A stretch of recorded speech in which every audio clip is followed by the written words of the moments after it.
السلام عليكم ورحمة الله وبركاته. بسم الله والحمد لله والصلاة والسلام على رسول الله صلى الله عليه وآله وسلم. أما بعد، فمرحبا بإخواني وأخواتي وأهلي وأحبابي، مرحبا بكم في لقائنا الذي يتجدد كل يوم الثلاثاء على قناة اقرأ المباركة، التي أسأل الله عز وجل أن يبارك في كل القائمين عليها. يعني نلتقي إن شاء الله أسبوعيا مع ليلة في بيت النبي. طبعا في البداية من باب الوفاء أحب أتوجه بالشكر إلى الله سبحانه وتعالى، ثم للشيخ صالح كامل، وأخوي وحبيبي الأستاذ محمد سلام المدير التنفيذي، وأخوي وحبيبي الأستاذ إيهاب درة المنتج الفني للقناة، وأخوي وحبيبي المخرج الجميل شريف أحمد سمير، وكل يعني الكادر وكل الاستاف اللي معانا. ربنا يجعل كل هذا في ميزان حسناتهم. هنلتقي من الليلة إن شاء الله مع ليلة في بيت النبي صلى الله عليه وآله وسلم. جميل جدا جدا ان انت تستشعر ان انت مقبل على مكان هتشوف فيه النبي صلى الله عليه وسلم.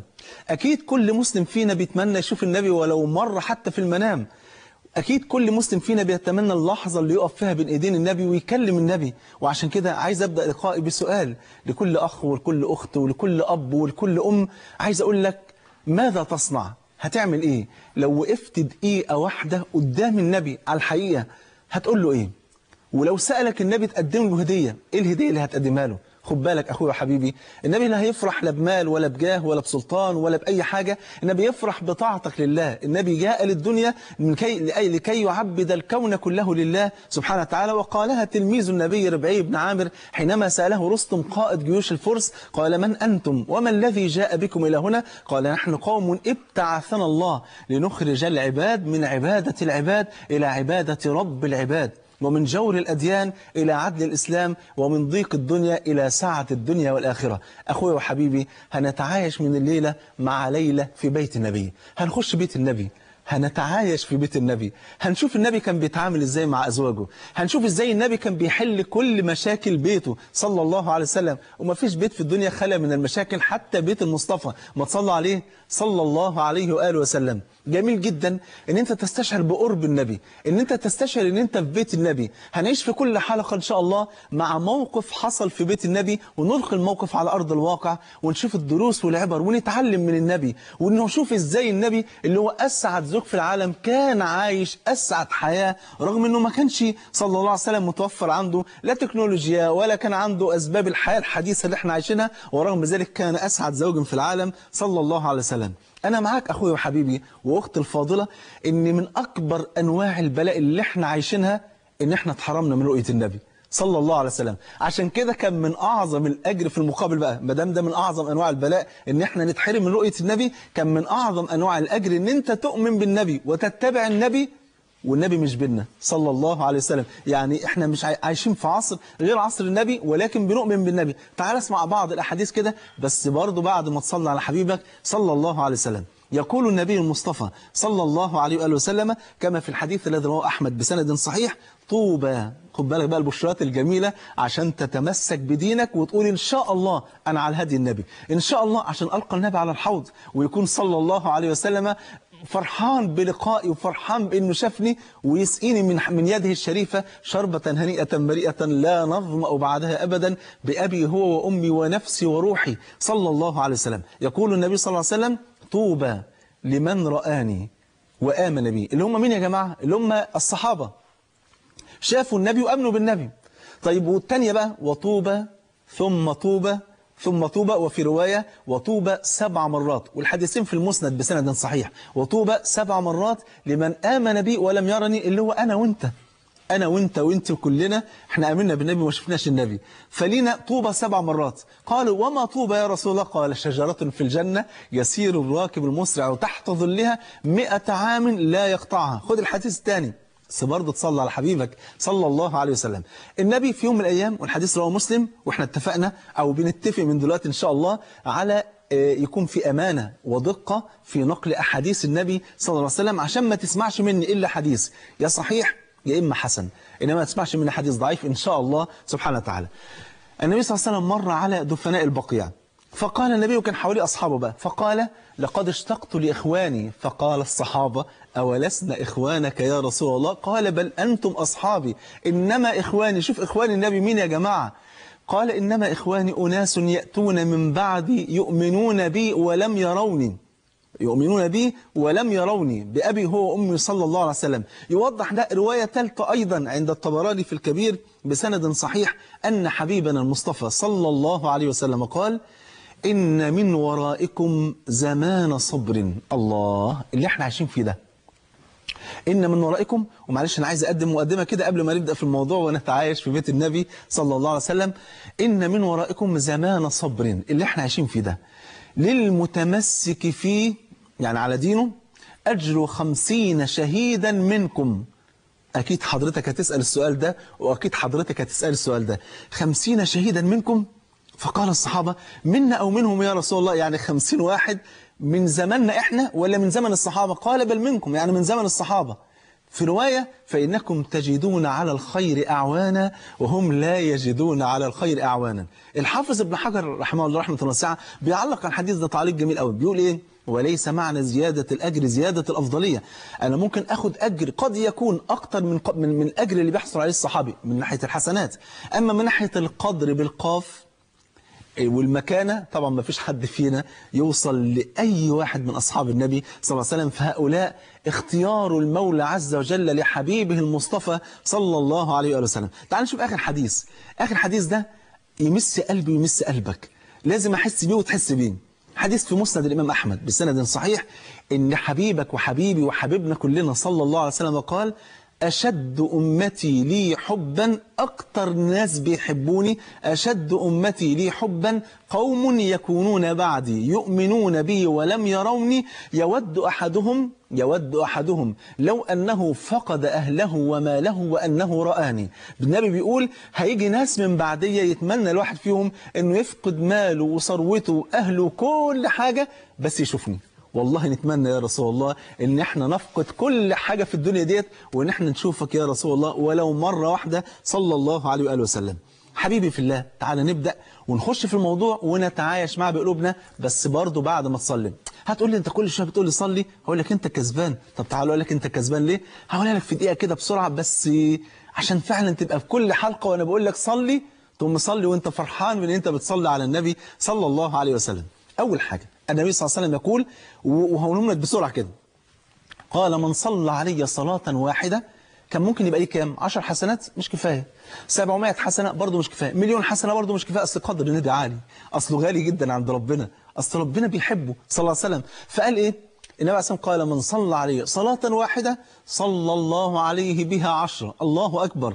الله عز وجل فاطر السماوات والأرض مالك الملك، اللي قال: وما قدر الله حق قدره والأرض جميعا قبضته يوم القيامة والسماوات مطويات بيمينه، اللي الكون ده كله سجد له. وقال جل وعلا: ألم ترى أن الله يسجد له من في السماوات ومن في الأرض والشمس والقمر والنجوم والجبال والشجر والدواب وكثير من الناس. ربنا سبحانه وتعالى يصلى عليه أنا 10 مرات. لو صليت على النبي مرة خد بالك بقى في الرواية الثانية: من صلى عليه صلاة واحدة صلى الله عليه بها 10 مرات وغفر له 10 خطيئات وكتب له 10 حسنات ورفعه في الجنة 10 درجات وبنى له بيتا في الجنة. خد بالك الرواية الثالثة، النبي صلى الله عليه وسلم يقول: البخيل، من البخيل يا رسول الله؟ قال: البخيل من ذكرت عنده فلم يصلي عليه. طيب عايز تمشي في طريق جنة؟ طبعا كلنا طلاب جنة، طبعا في حد فينا مش عايز الجنة. خد بالك لو ما صليتش على النبي تخطئ طريق الجنة. ده مين اللي قال كده؟ النبي،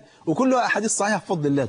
قال صلى الله عليه وسلم: خطئ طريق الجنة من ذكرت عنده فلم يصلي عليه. طيب بالله عليك، عندك مشاكل؟ عندك هموم؟ عندك ذنوب؟ نفسك ربنا يكفيك همومك دي كلها ويغفر لك ذنوبك كلها؟ صلى على النبي صلى الله عليه وسلم. أبي بن كعب في يوم من الأيام راح للنبي صلى الله عليه وسلم فبيقول له: يا رسول الله، إن لي ساعة أذكر الله فيها فكم أجعل لك فيها من صلاتي؟ قال: ما شئت فإن زدت فهو خير لك. قال: أجعل لك ربعها؟ أصلي عليك ربع الساعة، مش ساعة 60 دقيقة، يعني وقت من يعني وقت معين. فقال: ما شئت فإن زدت فهو خير لك. قال: الثلث؟ قال له: ما شئت فإن زدت. قال له: النصف؟ قال له: 3/4. حد ما قال له إيه؟ إذا أجعلها كلها صلاة عليك يا رسول الله. فرد عليه النبي وقال له: إذا يكفيك الله ما أهمك ويغفر لك ذنبك. الله أكبر. فوق ده كله أخوي وحبيبي يقول صلى الله عليه وسلم: من صلى علي 10 حين يصبح و10 حين يمسي أدركته شفاعتي يوم القيامة. بالله عليك بالله عليك، حد فينا ممكن يزهد في الصلاة على النبي بعد كده؟ والثمرات كتيرة بس أنا مش عايز أطول عشان نخش في الموضوع. أخوي وحبيبي، بعد ما تصلي على حبيبك صلى الله عليه وآله وسلم، وشوف بقى الجمال بقى، شوف بقى لما أنا عمال بقول إيه صلى على حبيبك، في ناس سامعيني دلوقتي في أمريكا، في إيطاليا، في فرنسا، في أوروبا، في مصر، في السودان، في السعودية، في كل مكان. تخيل كده لما المسلمين كلهم في وقت واحد يقولوا صلى الله عليه وسلم، وكل المسلمين دولت في وقت واحد الله عز وجل يصلي على كل واحد منهم 10 مرات، ويتغفر لكل واحد منهم 10 خطيئات، وياخد 10 حسنات، ويترفع في الجنة 10 درجات، وربنا يكفيه همه ويغفر ذنبه ويقضي حاجته، وكمان تدركه شفاعة النبي. يا بلاش ايه الجمال ده كله؟ صلى على حبيبك صلى الله عليه وسلم. احنا أمة رسالة، أمة رسالة، ربنا خلقنا علشان نكون سبب هداية الكون ده كله. مين إيه ربنا قال ايه؟ قال جل وعلا كنتم خير أمة أخرجت للناس. دعوتنا عالمية. أول آية في كتاب الله الحمد لله رب العالمين، وما قالش رب المسلمين. آخر سورة في القرآن قل أعوذ برب الناس، وما قالش رب المسلمين.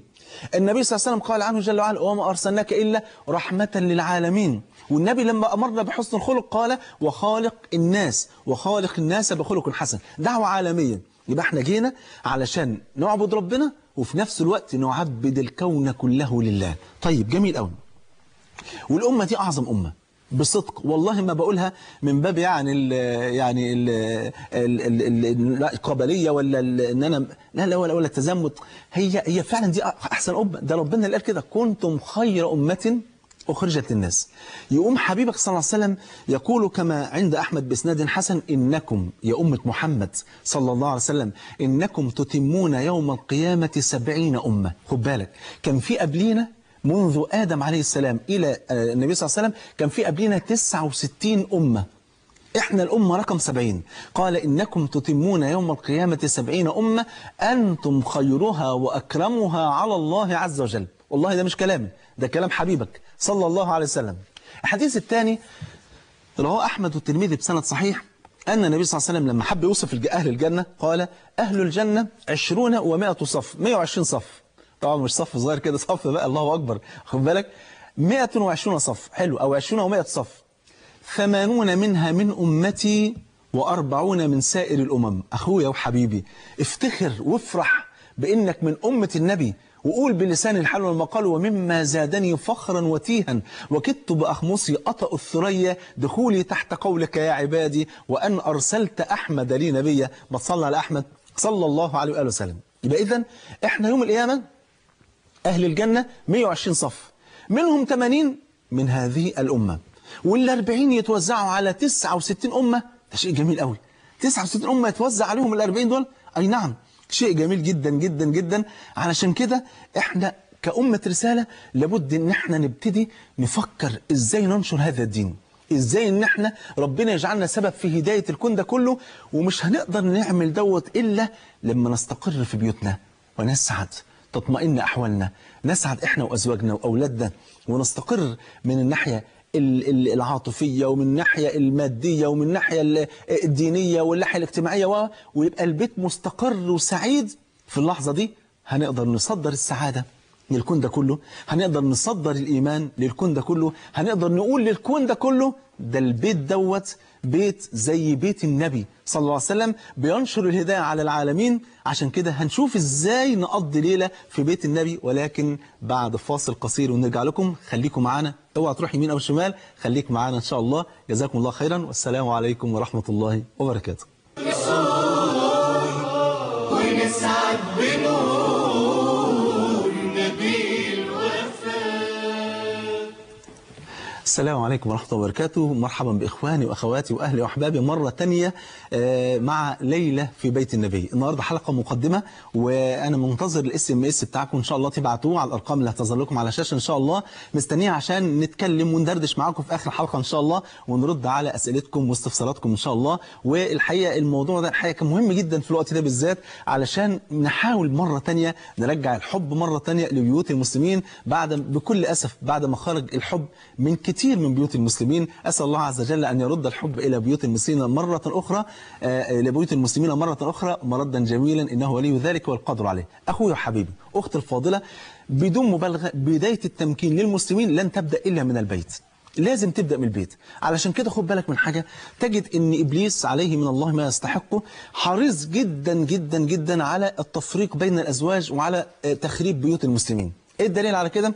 اسمع الحديث بس بعد ما تصلي على النبي صلى الله عليه وسلم. حديث رواه مسلم أن النبي صلى الله عليه وسلم قال إن إبليس خد بالك وركز معايا في الحديث ده، إن إبليس لا يضع عرشه على الماء. هخلي العرش بتاعه فين؟ على المية. ثم يرسل سراياه، بعت الشياطين بتوعه بقى كده ايه عشان اغواء الناس. خد بالك بعد ما يروحوا بقى عشان يحاول ده يغوي ده وده يغوي ده، وفي الاخر يرجعوا له علشان يقولوا له بقى التقرير اللي هم عملوه والحاجات اللي عملوها. فياتي احدهم فيقول ما تركته حتى شرب الخمر. ابليس يقول له ما فعلت شيئا. ليه؟ هو بعد ما شرب الخمر يمكن يندم ويتوب ويرجع تاني. الثاني ما تركته حتى زنا، برضه ما صنعت شيئا، هيتوب ويمكن يرجع احسن من الاول. والثالث يقول له ما تركته حتى اكل الحرام، يقول له برضه ما فعلتش شيء. حد ما يجي آخر واحد خد بالك فيقول ما تركته حتى فرقت بينه وبين زوجي. فيقول إبليس ويقوم من على عرشي وهو في قمة الفرح والسعادة ويقول نعم أنت اللي فيهم. تخيل فرحة إبليس بأن يحصل فراق بين زوج وزوجة أشد من فرحته بين أن واحد يزني أو يشرب خمر أو يأكل ربا أو يتعامل معاملة غير شرعية. تخيل فرحته بتفريق الأزواج غير عادية. ليه؟ لأنه عارف يقينا أن التمكين لا يكون إلا من خلال بيوت المسلمين. بيوت المسلمين لو اتظبطت صح، لو كانت على هدي النبي صلى الله عليه وآله وسلم، يقينا هنعيش أسعد حياة، هنعيش أجمل حياة. حبيبك صلى الله عليه وسلم كان في بيته ديب فريزر، كان في بيته مكيف، كان في بيته ثلاجة 14 قدم 2 باب، كان في بيته كل الرفاهيات اللي احنا عايشين فيها ابدا، ورغم ذلك كان اسعد زوج في العالم. الله، طب ده النهارده في ناس ممكن تكون عايشه في قصور ورغم ذلك قصور مغلقه على احزان والام ويعني وفراق بين زوج وزوجه الى غير ذلك. يبقى محتاجين ان احنا نرجع مره ثانيه من خلال ايه؟ خلال اتباع حبيبك صلى الله عليه وسلم، من خلال احنا نشوف كان بيعمل ايه، عايش ازاي، السعاده دي كان منبعها ايه؟ الذين امنوا وتطمئن قلوبهم بذكر الله، ألا بذكر الله تطمئن القلوب. تسعد وتطمئن القلوب بذكر الله. واحنا قلنا قبل كده يا جماعة ان ذكر المولى عز وجل ما هوش فقط ان انا اقول سبحان الله والحمد لله ولا اله الا الله والله اكبر، مش هو كده وبس، لا، ده ذكر الله 6 أنواع. ذكر الله عند ورود الامر، لما يجي امر من عند ربنا سبحانه وتعالى ان انا اقيم الصلاة، انا لما اقيم الصلاة انا ذاكر لله. لما يجي الأمر من المولى عز وجل آتوا الزكاة، لما آتي الزكاة ومعايا فلوس وبلغت النصاب وحال عليها الحول، يبقى أنا كده ذاكر لله. النوع الثاني ذكر الله عند ورود النهي، لما ربنا ينهانا عن شرب الخمر، عن النظر للنساء، عن أكل الربا، عن كذا عن كذا، لما أنتهي أنا ذاكر لله. ذكر الله المقيد بعدد، بعد الصلاة بسبح 33 واحمد 33 إلى آخره. لما أعمل كده أنا ذاكر لله. ذكر الله في الأحوال والمناسبات، عند دخول البيت وعند الخروج وعند المسجد، دخول المسجد وعند الخروج وعند رؤية الهلال ورؤية الريح إلى غير ذلك. لما أعمل كده أنا ذاكر لله. النوع الرابع ذكر الله المطلق، الذين يذكرون الله قياما وقعودا وعلى جنوبهم ويتفكرون في خلق السماوات والأرض ربنا ما خلقت هذا باطلا إلى آخر الآية. طيب، لكن إمام ابن القيم بيقول إن في نوع من الذكر هو ده أعظم أنواع الذكر. إيه هو يا جماعة؟ قال أن يكون الله منك على بال دائما. الله، ده اللي احنا عايزين نوصل له بقى. عارف حضرتك لما تيجي تعامل زوجتك معاملة وحشة فتتذكر لا، ما ينفعش اعمل زوجتي معامله وحشه، لان ربنا قال وعاشروهن بالمعروف. فخد بالك، فالله مني على بال. وحبيبي صلى الله عليه وسلم قال خيركم لأهلي وأنا خيركم لأهلي. وقال الله في النساء، يعني اتقوا الله في النساء، أن يكون الله منك على بال دائما. رايح الشغلانة دي محرمة، لسه هشتغل؟ قلت لا، ده ربي حبيبي نهاني عن الشغلانه ديت، يبقى انا ذاكر لله. هاكل الربا، يبقى ربنا نهاني عن هذا، يبقى انا ذاكر لله. وهكذا ان يكون الله منك على بال دائما. فعشان كده قلت لك ان ابليس حريص جدا على التفريق بين الازواج. طيب نحمي بيوتنا ازاي؟ هقول لك نحمي بيوتنا ازاي، بس يقينا مش هقول لك الا ما تصلي على النبي صلى الله عليه واله وسلم. والله يا اخويا وحبيبي حاجتين بسيط قوي، اقسم بالله والله ما يكلفونا حاجة بالمرة. مش هيكلفوك 10 دقيقة، مش هقول ربع دقيقة، 10 دقيقة تحمي بها بيتك من إبليس ومن أعوانه. الحاجة الأولى، الحديث رواه مسلم أن النبي صلى الله عليه وآله وسلم قال إذا دخل الرجل بيته إذا دخل الرجل بيته، وسماه رجل بجد. عارف ليه؟ اللي بيذكر ربنا ده رجل. ربنا لما ذكر الرجولة في القرآن قال من المؤمنين رجال صدقوا ما عاهدوا الله عليه فمنهم من قضى نحبه ومنهم من ينتظر، رجال لا تلهيهم تجارة ولا بيع عن ذكر الله وإقام الصلاة. وجاء رجل من أقصى المدينة، وجاء من أقصى المدينة رجل. فرق كبير جدا يا جماعة بين الذكورة كنوع وبين الايه وبين الرجولة كصفة. احنا عايزين الرجولة بجد. قال إذا دخل الرجل بيته فذكر الله عند دخوله وعند طعامه قال الشيطان لأعوانه لا مبيت لكم ولا عشاء. شوف لقام ده غير دي يا عم، مش هينفع ان احنا نخش البيت ده خالص. لا مبيت لكم ولا عشاء. يبقى انا الحمد لله وانا داخل كده بفتح المفتاح، بدل ما انا طالع على السلم كده عمال افكر يا ترى عامله ايه النهارده، محمر ولا مشمر ولا مقلي ولا مشوي. يا عم افتكر بس زوجتك صلت ولا ما صلتش، ذكرت ربنا ولا لا، عملت ايه بالظبط، قرت قرآن ولا لا النهارده، سمعت شريط، قرت كتاب، يعني اخذت بايد حد لطاعه ربنا، دعت الى الله سبحانه وتعالى، برت امها واتصلت بها، برت ابوها، هكذا. فكر في الحاجات اللي تاخد بايد زوجتك واولادك الى جنه الرحمن. يا ايها الذين امنوا قوا انفسكم واهليكم نارا وقودها الناس والحجارة عليها ملائكة غلاظ شداد لا يعصون الله ما أمرهم ويفعلون ما يؤمرون كلكم راع وكلكم مسؤول عن رعيته. يبقى إذن ده اللي احنا عايزين نفكر فيه. أنا داخل البيت لما هذكر ربنا وأنا بفتح كده أقول بسم الله، خد بالك، وأول ما أخش بقى أقول السلام عليكم ورحمة الله. الله، طب دي فايدتها ايه؟ حديث تاني رواه الترمذي بإسناد حسن عن سيدنا أنس بن مالك. خد بالك بقى، يبقى احنا لما ذكرنا ربنا واحنا داخلين البيت واحنا بناكل، خد بالك الشيطان مش هيخش البيت. طب ولما الشيطان ما يخش البيت مين اللي يخش البيت؟ الملائكة. طب لو الشيطان دخل البيت هتبقى مشكلة. هتلاقي الزوج بيتلكك لزوجته على أقل كلمة، والزوجة بتتلكك لزوجها على أقل كلمة. أي كلمة تقول له كلمة يقول لها كلمة، يحصل عياذا بالله فراق، وهو ده اللي عايزه الشيطان. إنما أنا ما مكنش الشيطان أصلا إنه يخش بيتي، مش إنه يغويني أنا وزوجتي، لا، ما يخشش بيتي من أصله. أذكر ربنا وأنا داخل، وأذكر ربنا وأنا باكل، وأذكر ربنا على كل أحوالي. دي حاجة التانية وأنا داخل أسلم. هسلم ازاي بقى؟ مش هخش بقول بونجور وجود باي وهاي هتلر وهاو ار يو يحمدوه، يعني عايزين ايه؟ السلام الاسلامي. ياخد بالك؟ السلام عليكم ورحمه الله وبركاته. سلام اهل الجنه، ربنا يجمعنا واياكم في الجنه، قولوا امين. اللهم امين. النبي صلى الله عليه وسلم يقول لانس بن مالك يا بني اذا دخلت على اهلك فسلم عليهم. ايه النتيجه يا رسول الله؟ قال يكن بركه عليك وعلى اهل بيتك. حد فينا يستغنى عن البركه؟ أسأل الله عز وجل أن يرد البركة إلى بيوت المسلمين مرة أخرى. إحنا في أزمة بركة. الراجل زمان كان بيقبض 3 جنيه و4 جنيه وما شاء الله كان يعني الله أكبر مكفي بيته، وكان ما شاء الله رجل يعني فييس وبيصرف على جيرانه وقرايبه بال3 جنيه ولا 4 جنيه. النهارده اللي بياخد 2000 جنيه ده بياخد زكاة مال، يعني واخد بال حضرتك، مش يعني ما بيكفوش ليوم 15. فعشان كده بنقول محتاجين البركة. كان سيدنا عمر ابن الخطاب رضي الله عنه وارضاه كان يقول اللهم إني لا أسألك رزقا قد قدرته لي ولكني أسألك البركة في هذا الرزق. يا رب أنا بسألك إنك تبارك لي في هذا الرزق بفضل الله سبحانه وتعالى. وربنا سبحانه وتعالى ماذا قال؟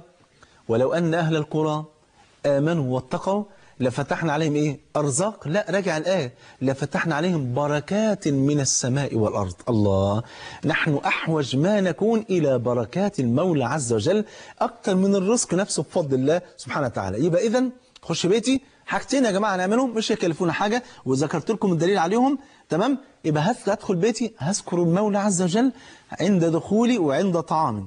الحاجة الثانية هسلم على أهل بيتي.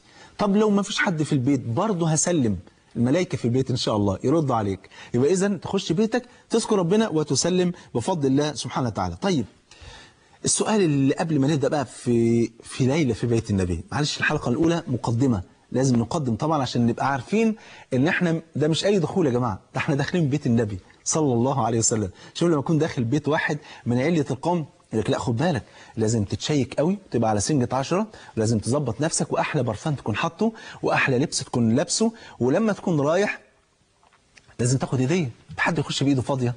ده الناس اللي عندهم ذوقيات عاليه لازم يكون معاها هديه. ناوي تقدم ايه هديه؟ طب بالله عليكم، طب ما نخلي الاس ام اس النهارده هتقدم ايه للنبي؟ واحده مش محجبه بتقول ان شاء الله انا بحب النبي وهقدم له هديه ان هلبس حجابي من بكره. واحد ما كانش بيبر امه وابوه وهو قاعد قدامي دلوقتي راح واخد ايد امه وراح بايسها وقال لها سامحيني يا امي، إن شاء الله من هنا ورايح هعملك أحسن معاملة وهبر، ودي هديتي للنبي. واحد كان بيعق أبوه فبس إيد أبوه دلوقتي حالا وقال له سامحني يا أبي، إن شاء الله من النهاردة هكون بر بيك. طب واحد مالوش أم ولا أب يدعي لهم دلوقتي ويستغفر لهم ويبقى كده بفضل الله قدم لهم شيء من البر بفضل الله. واحد كان بياكل حرام، إن شاء الله من النهاردة مش هاكل حرام وهاكل حلال عشان خاطر يعني هدية للنبي صلى الله عليه وسلم. واحد ما كانش بيقرأ القرآن، من النهاردة كل يوم جزء قرآن إن شاء الله، والجزء القرآن ممكن تاخد منه 120,000 حسنة في وقت أنت أحوج ما تكون إلى حسنة واحدة تخش بها جنة الرحمن سبحانه وتعالى. يبقى عايزين هدية للنبي داخل بيت النبي، لازم تكون على سنجة 10، مش في اللبس إنما في القلب، لأن حبيبنا صلى الله عليه وآله وسلم قال كما عند مسلم، قال إن الله لا ينظر إلى صوركم ولا إلى أجسامكم ولا إلى أموالكم ولكن إنما ينظر إلى قلوبكم وإلى أعمالكم. بس الله عز وجل لا يريد منك إلا قلبك، يوم لا ينفع مال ولا بنون إلا من أتى الله بقلب سليم. قال جل وعلا في وصف خليله إبراهيم عليه وعلى نبينا أفضل الصلاة والتسليم إذ جاء ربه بقلب سليم. محتاجين قلب سليم، قلب بيحب ربنا، قلب بيحب نبينا صلى الله عليه وسلم. لما أقول لك ليه لبيت النبي، قول في نفسك أنا مين عشان أستحق أخش بيت النبي. يبقى لازم قبل ما أخش بيت النبي أنا وإنت نستحق نخش بيت النبي علشان نقعد مع النبي ونعيش مع النبي ونتعايش بقلوبنا مع حبيبنا المصطفى صلى الله عليه وسلم في ليلة في بيت النبي. حقيقة أنا سعيد جدا بالبرنامج ده، وبتمنى إن شاء الله من خلاله إن شاء الله يعني نستمر معاكم فترة طويلة. يعني مش هقيد الموضوع في نقط معينة، لا ده احنا هنفتح كل أبواب الحياة في هذا البرنامج عشان نعالج كل مشاكل الأسرة، وعشان الحب يرجع مرة تانية للبيوت، وعشان نكون من أتباع النبي. لقد كان لكم في رسول الله أسوة حسنة لمن كان يرجو الله واليوم الآخر وذكر الله كثيرا. السؤال الأولاني، هو احنا ليه بنتكلم عن عودة الحب إلى البيوت مرة أخرى؟ عارف ليه؟ لثلاث أسباب بسرعة كده أقولهم. السبب الأولاني، علشان بعودة الحب إلى البيوت يزداد العطاء لأسرتك ولوطنك ولدينك. إيه رأيك؟ مقولة حلوة أوي أوي، يا ريت لو تقدر تكتبها اكتبها، ولو تقدر تحفظها احفظها. السعيد من سعد في بيته ولو أراد الناس جميعا أن يشقوه، والشقي من شقي في بيته ولو أراد الناس جميعا أن يسعدوه. سمعتها كده؟ طب نعيدها للجماعة القريبين مننا. السعيد من سعد في بيته ولو أراد الناس جميعا أن يشقوه، والشقي من شقي في بيته ولو أراد الناس جميعا أن يسعدوه. أخوي وحبيبي، مرة بقول لزوجتي الجملة ديت، قالت لي طبعا صحيح كلام مظبوط، لأن الواحد بعد ما تعب اليوم ده كله رجع لمين؟ رجع لزوجته، رجع لحضن زوجته. فلو هي مش كويسة أو متعبة هيبقى راجع بيته وهو حاسس ان هو في شقاء، رغم ان هو ممكن يكون بره في سعادة. ولو هو بره في شقاء ومتاعب ومشاكل وراجع لزوجة طيبة وفية حنونة بفضل الله سبحانه وتعالى، هيرجع يلاقي السعادة. فهو مشتاق ان امتى الشغل يخلص علشان يرجع بيته مرة تانية. تعرف عامل زي ايه؟ زي كتير بكل أسف اللي ما قدروش يبنوا حياتهم على تقوى الله سبحانه وتعالى. يبقى الواحد مثلا اتجوز وقضى ما يسموه بشهر العسل، وبعد شهر العسل نزل أول يوم الشغل، فراح أول يوم الشغل طبعا أول ما يروح الشغل يمسك التليفون بس بتاعه هو مش بتاع الشغل، واخد بالك؟ السلام عليكم حبيبة قلبي عاملة إيه؟ إزاي أخبارك؟ شويتين بعد الساعة يوم أكلمها تاني، حبيبة قلبي عاملة إيه؟ وحشتيني بقالي ساعة ما شفتكيش. شويتين يستأذن ساعة بدري، يروح مش عارف إيه، ياخد يوم أجازة. بعد شهرين تلاقيه بيعد الاوقات ويقول للمدير بتاعه ما فيش اوفر تايم، طب اخده هنا عشان ما اروحش البيت، واخد بالك؟ شويتين طب ما فيش عندك بعثه لكوالالمبور او موزمبيق اروح اطلع بره 5 سنين. ليه؟ لان بيت لم يؤسس على التقوى. لو اسس على التقوى هتلاقيه اسعد انسان عشان يرجع بيته مره ثانيه. لماذا نتكلم عن الحب؟ هنتكلم عن الموضوع ده ولكن بعد فاصل قصير. خليكم معانا، اوعوا تروحوا بعيد، خليكم معانا على قناة اقرأ. جزاكم الله خيرا والسلام عليكم ورحمة الله وبركاته. لحظة صفاء. السلام عليكم ورحمة الله وبركاته. بسم الله والحمد لله والصلاة والسلام على رسول الله صلى الله عليه وآله وسلم. أما بعد، فمرحبا بإخواني وأخواتي وأهلي وأحبابي، مرحبا بكم في ليلة في بيت النبي. ما زلنا بننتظر الاس ام اس بتاعتكم الحقيقه عشان برضو يعني نرد عليها سواء في الحلقه دي او في حلقه قادمه. الحقيقه الاس ام اس اللي جت دلوقتي كلها يعني ربنا يبارك فيكم ما كانتش اسئله ولا حاجه يعني، لكن كان جمل جميله جدا من ضمنها اللهم صل على النبي صلى الله عليه وسلم، ومن ضمنها ادعيه ان ربنا ادعي لي ربنا يثبتني، وادعيه كلام جميل جدا ان شاء الله بندعو ان ربنا يثبت جميع المسلمين يا رب العالمين على الطاعه، ويجمعنا بيكم على حوض النبي صلى الله عليه وسلم لنشرب من يده الشريفه شربه هنيئه مريئه لا نظمأ بعدها ابدا، صلى الله على نبي محمد صلى الله عليه وسلم. نرجع مرة تانية للسؤال، احنا ليه بنتكلم عن عودة الحب مرة تانية للبيوت؟ رقم واحد قلنا عشان هيزداد عطاء كل مسلم لدين الله ولوطنه ولأسرته. ازاي؟ انا اما اكون مرتاح في بيتي، اكون سعيد في بيتي، اكون زوجتي بتغمرني بحنانها وانا بغمرها ايضا بعطفي وحناني ورعايتي، يبقى ربنا سبحانه وتعالى جعل ما بيننا المودة والرحمة. في الوقت دوت أنا أستطيع أن أنا بفضل الله أقوم بالدور اللي ربنا يعني أسند أكرمني به، وبهذه المهمة العظيمة كلكم راع وكلكم مسؤول عن رعيته. حاول بقدر الإمكان في الوقت ده ناخد بإيد زوجتي، أخد بإيد أولادي إلى مرضاة الله إلى طاعة الله، نجتمع مع بعض نقرأ القرآن، نذكر ربنا سبحانه وتعالى، نتعلم في كتاب الله في سنة رسول الله، نروح مع بعض نتفسح بنية أن الفسحة ديت بس ما فيهاش معصية، إن الفسحة دي تعين على طاعة ربنا، يبقى الفسحة عبادة. هو مش النبي لما جاله حنظلة رضي الله عنه وأرضاه والحديث رواه مسلم، لما حنظلة قابل أبو بكر فقال له نافق حنظلة، قال وما ذاك؟ قال نكون عند رسول الله صلى الله عليه وسلم فيكلمنا عن الجنة والنار فكأن رأي عين، كأننا شايفينها قدام عيننا، فإذا ما خرجنا من عند رسول الله وعافسنا الأزواج والأولاد والضيعات ذهب ما نجد. فقال أبو بكر أو أنك لا تجد ذلك؟ قال أجل. قال وأنا والله أجد ذلك. فقال له هيا نذهب إلى النبي صلى الله عليه وسلم. يا بختهم راحوا للنبي صلى الله عليه وسلم. فلما ذهب إلى النبي صلى الله عليه وسلم قال له حنظلة يا رسول الله نافق حنظلة. قال وما ذاك؟ قال نكون عند رسول الله صلى الله عليه وسلم فيكلمنا عن الجنة والنار فكأن رأي عين، فإذا ما خرجنا أو نكون عندك يا رسول الله فتكلمنا عن الجنة والنار فكأن رأي عين، فإذا ما خرجنا من عندك وعافسنا الأزواج والأولاد والضيعات ذهب ما نجد. الحلاوة الإيمانية العالية ديت بتروح شوية بشوية لما بنخرج من عندك يا رسول الله. فتبسم النبي صلى الله عليه وسلم وقال لو أنكم تدومون على ما تكونون عندي وفي الذكر، يعني لو تقدروا تدوموا على الحالة اللي بتكونوا فيها عندي وفي أثناء ذكركم لله عز وجل لصافحتكم الملائكة على فرشكم وفي الطرقات، ولكن يا حنظلة ساعة وساعة ساعة وساعة ساعة وساعة. يعني ايه ساعة وساعة؟ بعض الناس فهموا ساعة وساعة يعني زي ساعة بيج بن بتقطع شوية وتشتغل شوية، لا، ساعة وساعة يعني ساعة يرتفع الإيمان بالعمل الصالح وساعة ينخفض الإيمان بالعمل الطالح، ساعة تكون فيها طاعة لله وعبادة لله، وساعة تغتنمها في المباحات التي أحلها الله لك عشان تستعين بها على الطاعة، اللي هو ذكاء المسلم يا جماعة، ذكاء المسلم في ان احنا ازاي نحول العادات الى عبادات. طب معانا اتصال استاذه لبنى من مصر. السلام عليكم. حضرتك استاذ الشيخ محمود. السلام عليكم ورحمه الله وبركاته. ازي حضرتك؟ يا اهلا بحضرتك. والله مش عارفه اقول لك ايه، برنامج يعني بسم الله ما شاء الله. ربنا يعزك يا رب. وبجد يعني غلاوتك عندنا ما تعرفش قد ايه والله. ربنا يحفظكم ويعزكم يا رب.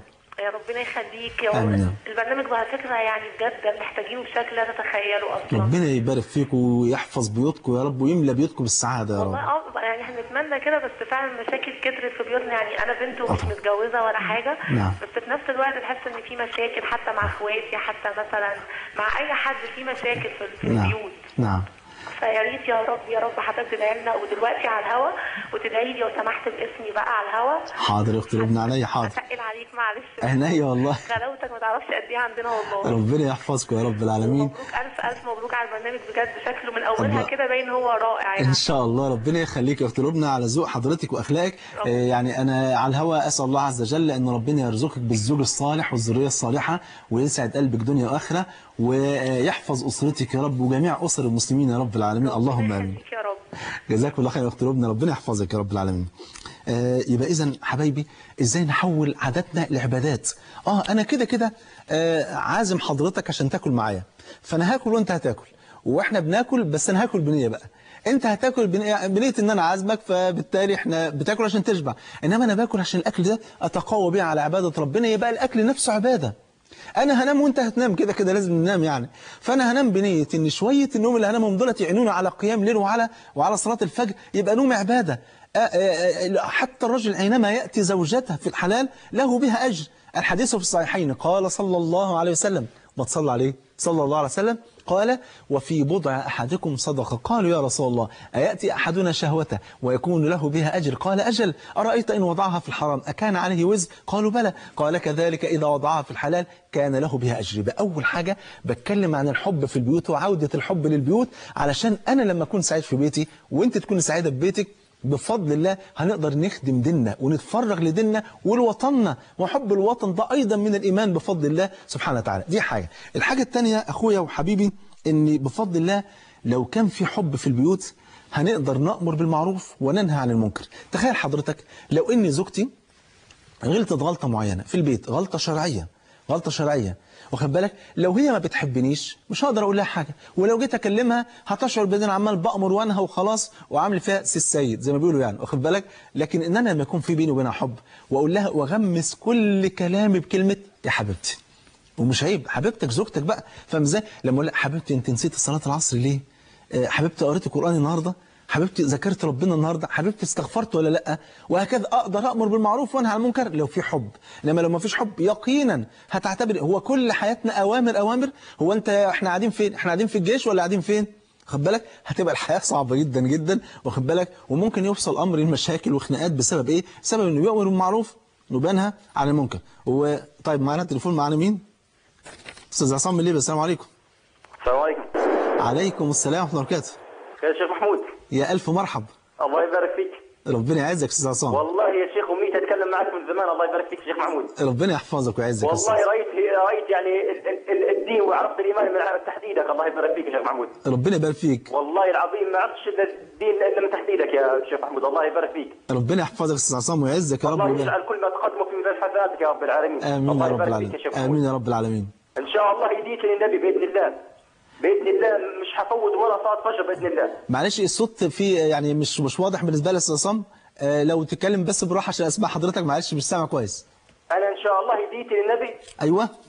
يعني صلاه الفجر لعند ما اموت مش الله يكرمك. هتكون في جماعه باذن الله. الله يكرمك يا استاذ عصام. ايوه كده فرحنا. ودي من يعني انا من لما شفت ابتسامتك وانا الحمد لله متابعك من زمان. الله يكرمك. معك من زمان يا شيخ محمود. الله يكرمك يا استاذ عصام. الله يبارك فيك. ربنا يخليك يا اخويا ويبارك في عمرك. حسناتك يا رب. ويجمعنا وياك على الخير يا استاذ عصام ويحفظك يا رب. ايوه كده عايزين البشرات سريعه. اتفضل يا استاذ عصام. معلش بدي رقم تليفونك. انا امنيتي من طب خده من كنترول. حاضر عناية من كنترول. خده حاضر تحت امرك يا استاذ عصام.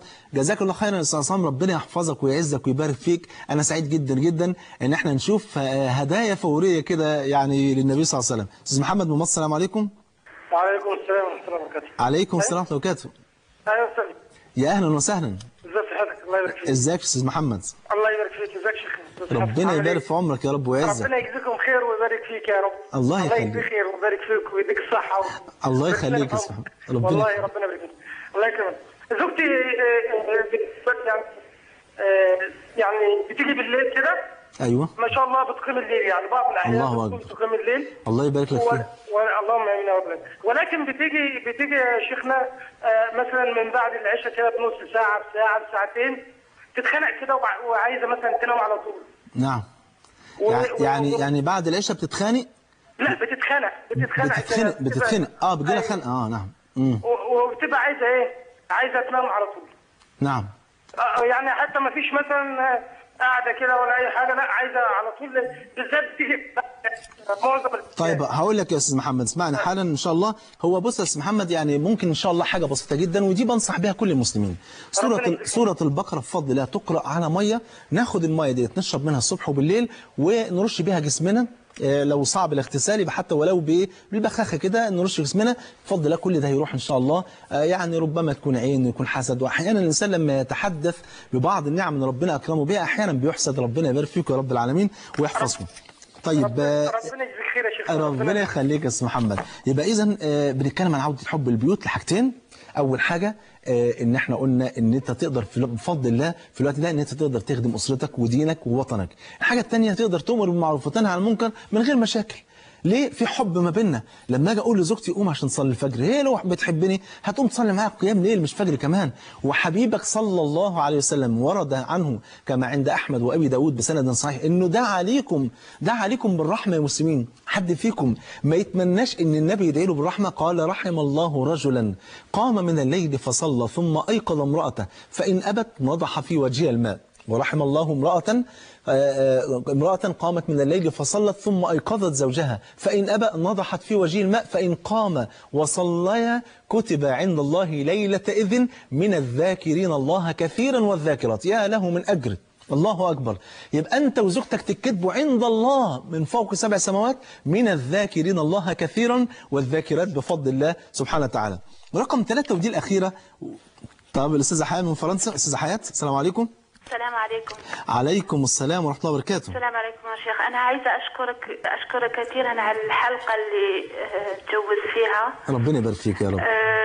احنا محتاجينها. احنا نسكن في فرنسا وانا من قناة اقرأ تحجبت ومن قناة اقرأ ابتديت الصلاة ومن قناة اقرأ ما شاء الله تعلمت العربية، تعلمت الله. كل حاجة وأشكركم جدا جدا جدا. ربنا يبارك في قائمين على هذه القناة المباركة والله. ولا وعايزك تدعي لي يا شيخ. حاضر. الله يثبتني على ديني. ربنا يثبتك ويثبت جميع المسلمين والمسلمات يا رب العالمين.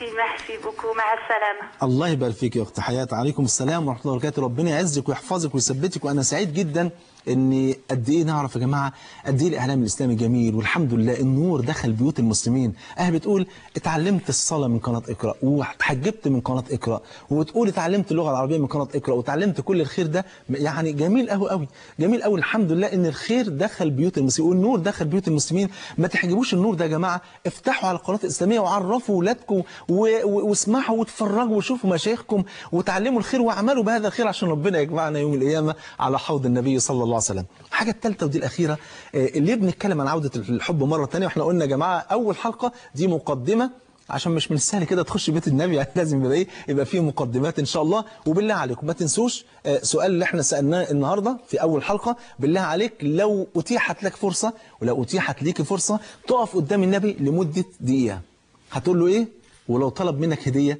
هتقدم له إيه؟ أول هدية النهاردة جات لنا من الأستاذ عصام ربنا يحفظه إن قال هصلي الفجر إن شاء الله ودي هديتي للنبي صلى الله عليه وسلم. بنشكرك يا أستاذ عصام ونقول يا رب كل الناس تقلدك إن شاء الله والكل النهاردة يصلي الفجر والكل يصلي قيام ليل ولو ركعتين والأخوات يتحجبوا إن شاء الله وربنا يكرمنا بيهم يا رب العالمين. إن مع الحب يأتي الالتزام وتأتي التضحيات. طب ناخد أم محمد من السعودية. السلام عليكم. عليكم السلام ورحمة الله وبركاته. محمد كيف حالك الشيخ محمود المصري؟ الله يجزاك خير. الله يرضى عليك. آمين يا رب ويرضى عنك وعن جميع المسلمين يا رب. أنا أبغى تدعيني أنا وزوجي. ربنا يحفظكم ويملى بيتكم بالسعادة يا رب العالمين. أنا الصومالية وأبغى دائما تدعي مع الدعاء طبعا إن شاء الله. حاضر والله ربنا يحفظك يا محمد. ربنا يثبتنا وإياكم يا رب ويملى بيتكم بالخير والسعادة يا رب العالمين. جزاكم الله خير على اتصالك. عليكم السلام ورحمة الله وبركاته. مع الحب حبايبي ربنا يبارك فيكم يا رب العالمين بتأتي التضحيات. الزوجة تضحي والزوج يضحي. فاكرين سيدنا إبراهيم عليه وعلى نبينا أفضل الصلاة والتسليم لما كان زوجته سارة كانتش بتخلف فلما أهدى لها ملك مصر هاجر عليه السلام فراحت هي مضحية وانتوا عارفين عشان زوجة تقبل ان زوجها يتجوز عليها دي مسألة يعني زي ما بيقولوا يعني في المثل عندنا في مصر جوزته ولا جنسته ولا جوزته واخد بالك فموضوع صعب جدا يعني فكون ان هي تضحي وتقول له طب خد هاجر عشان تكون زوجة ليك لعل الله أن يرزقك منها بالولد ده حاجة كبيرة جدا. ايه اللي خلى ده كله؟ الحب اللي بين سيد إبراهيم وبين السيدة سارة. الحب اللي ما بينهم هو اللي خلاها تعمل كده. حاجة تانية سيدة سودة بنت زمعة أم المؤمنين زوجة النبي صلى الله عليه وسلم لما سمعت أو خطر على بالها أن النبي عليه الصلاة والسلام هيطلقها فقالت لها يا رسول الله أجعل ليلتي لعائشة. ليه العائشة؟ لأن عائشة كانت أحب زوجة للنبي. إيه الدليل على كده؟ حديث رواه مسلم. قلنا كل حاجة لازم يكون عليها دليل صحيح. حديث رواه مسلم عمرو بن العاص كان راجع من سرية ذات السلاسل ومنتصر وفايز فحب يسأل النبي عليه الصلاة والسلام بيقول له من أحب الناس إليك يا رسول الله؟ قال عائشة. هو قال له يعني مش قصدي على النساء. قال من الرجال قصدي من الرجال. قال أبوها أبو بكر. قال ثم من؟ قال عمر. قال ثم من؟ قال عثمان. فسكت عند ذلك وقال خلاص يعني كفايه كده لحسن ايه لا نفسنا في فسبحان الله فكانت احب واحده لقلب النبي اللي هي امنا عائشه ولا يؤاخذ الزوج، خدوا بالكم من الحته المهمه ديت، لا يؤاخذ الزوج على زياده المحبه القلبيه لزوجه دون اخرى. خدوا بالكم، لان المحبه القلبيه دي بيد الله، المحبه بيد الله سبحانه وتعالى، انما يؤاخذ على العدل في المبيت والعطاء. واخد بالك؟ طيب معانا تليفون. مين؟ الو. ربنا يحفظك يا استاذ موسى. السلام عليكم. يعطيك العافيه حبيبي. الله يخليك يا استاذ موسى، ربنا يحفظك يا رب ويعزك. كيفك يا شيخ؟ الله يعزك ويبارك فيك. شوف انا تائب جديد. تبت على ده، ربنا يحفظك يا رب ويجازيك كل خير والله. وانت بصراحه يعني الله يكرمك. الله يبارك فيك يا استاذ موسى ويجمعنا وياك مع النبي صلى الله عليه وسلم. بس يا شيخ في شغله صغيره. اتفضل يا استاذ موسى. انا 25 سنه وانا في المعاصي. نعم. والان الشيطان انطردني بشكل مش طبيعي. نعم. فبدي يا اما نصيحه يا اما تدعي لي. هدعي لك وهقول لك نصيحه دلوقتي حالا على الهواء. عينيا حاضر يا استاذ موسى. الله يسعدك. انا سعيد جدا بمكالمتك وسعيد جدا جدا جدا ان الحمد لله يعني ربنا يا رب يجعلك في ميزان حسناتنا جميعا. والله الاردن كلها بتحبك. ربنا يخليك، وانا بحب اهل الاردن والله، ربنا يبارك فيكم جميعا يا رب العالمين. طبعا الاستاذ شريف بيقول لي ان جالنا رسائل كتيره جدا SMS، ان شاء الله هنبتدي نرد عليها من الحلقه القادمه ان شاء الله. انا عايز اقول بس حاجه صغيره خالص، وابعتوا طول الاسبوع وان شاء الله هنحصل كل الرسائل ديت ان شاء الله في كل حلقه ان شاء الله. اخويا وحبيبي الاستاذ موسى، ربنا يبارك فيك ويعزك، انا بحبك في الله. عايز اقول لك حاجتين. الحاجه الاولانيه، اوعى تستسلم للشيطان، لان الشيطان عايز يأسك من رحمه ربنا. اسمع لكلام ربنا، قال جل وعلا: قل يا عبادي الذين اسرفوا على انفسهم لا تقنطوا من رحمه الله ان الله يغفر الذنوب جميعا انه هو الغفور الرحيم. حديث الآية الثانية: إلا من تاب وآمن وعمل عملا صالحا فأولئك مش يغفر لهم، لا يبدل الله سيئاتهم حسنات. الحديث القدسي قال جل وعلا كما عند الترمذي بإسناد حسن، قال: يا ابن آدم إنك ما دعوتني ورجوتني غفرت لك على ما كان منك ولا أبالي. طب في ناس ذنوبها أكتر، يا ابن آدم لو بلغت ذنوبك عنان السماء ثم استغفرتني غفرت لك على ما كان منك ولا أبالي. لا في أكتر، يا ابن آدم لو أتيتني بقراب الأرض خطايا، بقرب ما يملأ الأرض من الذنوب والخطايا، ثم لقيتني لا تشرك بي شيئا لأتيتك بقرابها مغفرة. اوعى تيأس من رحمة الله، واوعى تظن في لحظة من اللحظات ان ربنا مش هيغفر لك. اذنبت 25 سنة 50 سنة 100 سنة، ما دمت تبت قبل ان تغرغر وقبل ان تطلع الشمس من المغرب، ان شاء الله التوبة مقبولة، وان شاء الله ربنا يكرمك ويبدل سيئاتك حسنات. واهديك حتة كده جميل قوي. عمر بن الخطاب كان يمازح الصحابة يقول ايه: انا اكتر واحد فيكم عندي حسنات. قال له: كيف ذلك يا أمير المؤمنين؟ قال لهم: لأن أنا قبل أن أسلم كنت أكتر واحد عندي سيئات، فلما أسلمت ربنا بدل سيئاتي إلى حسنات، فأصبحت أكتر واحد فيكم عندي حسنات. دي كانت رسالتي لأخويا وحبيبي الأستاذ موسى، ربنا يبارك فيك يا رب العالمين. عايز أقول إن السيدة سودة قامت أهدت ليلتها لأمنا عائشة عشان تبقى زوجة للنبي، لتكون زوجة له في الدنيا وفي الجنة بفضل الله سبحانه وتعالى. آخر مثال الطفيل بن عمرو الدوسي لما جاء للنبي صلى الله عليه وسلم وأسلم وكان سيدا في قومه، فلما عاد زوجته دخلت عليه فقال لها: إليك عندي، مش عايز ما تقربيش مني. قالت له: لماذا؟ قال لها: أنا أسلمت وأنت مشركة. قالت: إذا ديني دينك، أنا على دينك، أنا أسلمت.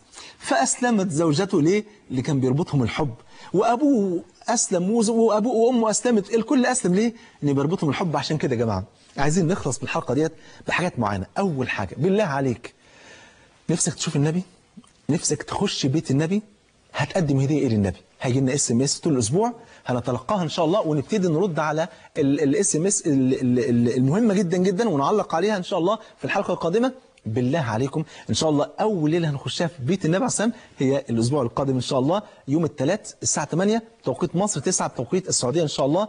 يعني عايز اقول حاجه، هتقدم ايه هديه للنبي؟ بالله عليكم ركزوا في الSMS بجد على هقدم ايه هديه للنبي صلى الله عليه وسلم. الحاجه الثانيه، عايزين مره ثانيه نقعد مع ازواجنا الليله دي ونراجع نفسنا ونظبط حياتنا ونحاول يكون لنا هدف ان شاء الله. احنا عباد لله، احنا طلاب جنه، وان شاء الله ربنا يجعلنا سبب في هدايه الناس من حوالينا، علشان كنتم خير امه اخرجت للناس. هنتكلم عن عوده الحب للبيوت، هنخش اول ليله بيت النبي عليه السلام الليله اللي جايه يوم الثلاث القادم ان شاء الله. استعدوا، جهزوا نفسكم، هنخش بيت النبي صلى الله عليه وسلم، هنقضي أجمل وأطول ليلة في بيت النبي وهو قاعد مع أمنا عائشة في حديث طويل وجميل وشيق جدا جدا جدا. خليه مفاجأة مش هقول لكم عليه، لكنه حديث من أمتع الأحاديث التي دارت بين النبي صلى الله عليه وسلم وبين أمنا عائشة. بحبكم في الله بجد والله. جزاكم الله خيرا على حسن الاستماع. سبحانك اللهم وبحمدك، أشهد أن لا إله إلا أنت، أستغفرك وأتوب إليك. وصلى الله على نبينا محمد وعلى آله وصحبه وسلم. والسلام عليكم ورحمة الله وبركاته.